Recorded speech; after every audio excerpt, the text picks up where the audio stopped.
Bonjour les gourmands! Aujourd'hui, nous allons vous expliquer comment réussir la pâte à choux. On va vous montrer plein d'astuces pour faire de beaux éclairs. Donc c'est parti, on y va! Voilà, donc dans une casserole, nous allons mettre pour commencer 100 g de lait, 100 g d'eau, 90 g de beurre, 8 g de sucre et une pincée de sel. Et puis on va porter le tout à ébullition pour faire fondre gentiment les ingrédients. Voilà, donc là ça arrive gentiment à ébullition, donc on va retirer la casserole du feu. Maintenant on va ajouter 128 g de farine, mélanger un petit coup. Maintenant on va remettre tout ça sur feu doux et commencer à mélanger énergiquement pour dessécher la pâte. Vous verrez que petit à petit, une pellicule se forme au fond de la casserole, donc c'est tout à fait normal. Et la pâte, elle est prête quand elle n'adhère plus du tout à la spatule et qu'elle se détache facilement des parois de la casserole.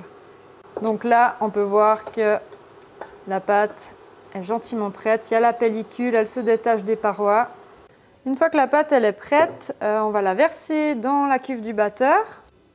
Et on va la mélanger avec le batteur K pour faire descendre sa température jusqu'à ce qu'il n'y ait vraiment plus de fumée qui s'échappe de la pâte.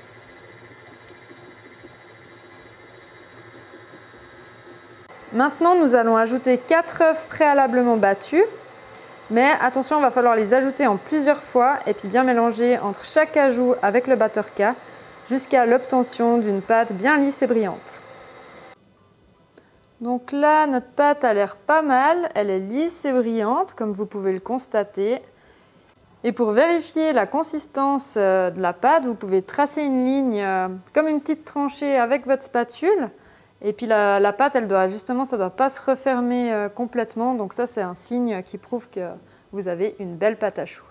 Voilà, maintenant, une fois que la pâte à choux est prête, on va pouvoir s'attaquer au pochage.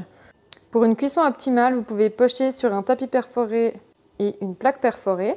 Nous vous conseillons des tapis à empreinte afin d'avoir quelque chose de bien régulier.